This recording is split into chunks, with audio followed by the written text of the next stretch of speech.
Continuamos con nuestra propuesta para conocer el patrimonio cultural marítimo pesquero del espacio Almería a Levante, desde Almería a Pulpí. La extensión de la costa de Níjar aconseja organizar 2 excursiones a la misma. Como es lógico, por el orden de nuestro recorrido, iniciamos la misma desde el extremo occidental, cerca del núcleo de San José. En el capítulo anterior ya visitamos el municipio de Níjar, destacando 2 elementos, el faro de Cabo de Gata y la torre de la Vela Blanca. Como en todo este recorrido haremos referencia al patrimonio cultural. Tras superar el municipio de San José, nos desplazamos hacia las playas de Genoveses y el Mónsul. Al llegar a Campillo de Genoveses, en el Cerro de Ave María, encontramos el molino harinero del Collado. Estos molinos siguen el patrón de los molinos cartageneros. Encontramos fotografías de molinos de este tipo en funcionamiento a principios del siglo XX en el municipio de Cartagena, ya en la región de Murcia.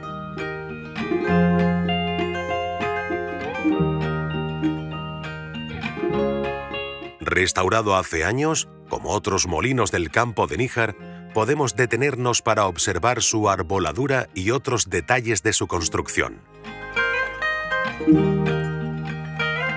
Es un espacio en el que podemos observar construcciones vernáculas. Es el caso del Cortijo de Genoveses.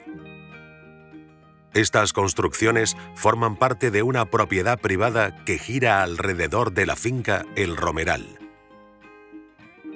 La ensenada de Genoveses recibe su nombre por ser lugar de fondeo de las tropas genovesas que participaron en la conquista de Almería en 1147, conquista en la que una alianza de fuerzas cristianas toma la ciudad de Almería, enclave entonces almorávide. Hasta bien entrado el siglo XIX, el litoral está deshabitado. Los continuos ataques llevan a la construcción de estructuras defensivas que en el Reino de Granada Oriental resultan precarias. El mapa de los lugares defensivos del Cabo de Gata, de 1736, proyecta la construcción de los castillos del Corralete y de la Peña de Gálvez. En el mapa de 1795, del geógrafo Tomás López, encontramos el castillo del Corralete o de San Francisco de Paula, lugar sobre el que se construye el faro de Cabo de Gata, la torre de la Vela Blanca, el castillo de San José, lugar sobre el que se construye el cuartel de la Guardia Civil, torre Calafigura, posible error material del geógrafo. La torre se denominó Cala Figuera y posteriormente Cala Higuera. El topónimo Mónsul es una derivación de otros topónimos. Habitantes de Níjar nos indican que este lugar era conocido a mediados del siglo XX como Monsu.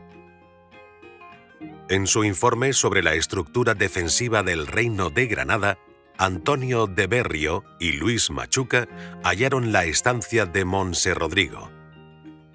Este informe se firma en el año 1571. El mapa de los lugares defensivos del Cabo de Gata, de 1736, hace referencia a Monserrodrigo al referirse a la playa, el pozo y la elevación de lo que hoy conocemos como Mónsul. En el mapa de 1795 del geógrafo Tomás López observamos una primera derivación de este topónimo, refiriéndose al mismo como Monsu. El mapa de Coello, con anotación de Madoz, se refiere al Pozo de Monso. Otro mapa de mediados del siglo XIX nos habla de Monsu. Tanto la playa de Mónsul como la de Genoveses han servido de escenario para diferentes producciones cinematográficas. Es San José el núcleo de la costa de Níjar que más ha crecido desde los años 60, momento en el que apenas contaba con construcciones. Nos dirigimos a Los Escullos, con el Cerro de los Frailes siempre como referencia. Si bien es un elemento que formaría parte del patrimonio natural, llaman la atención las dunas fósiles que rodean al Castillo de los Escullos. El Castillo de los Escullos es el segundo castillo dentro del Plan de Defensa de Cabo de Gata que redacta el ingeniero Felipe Crame en 1733.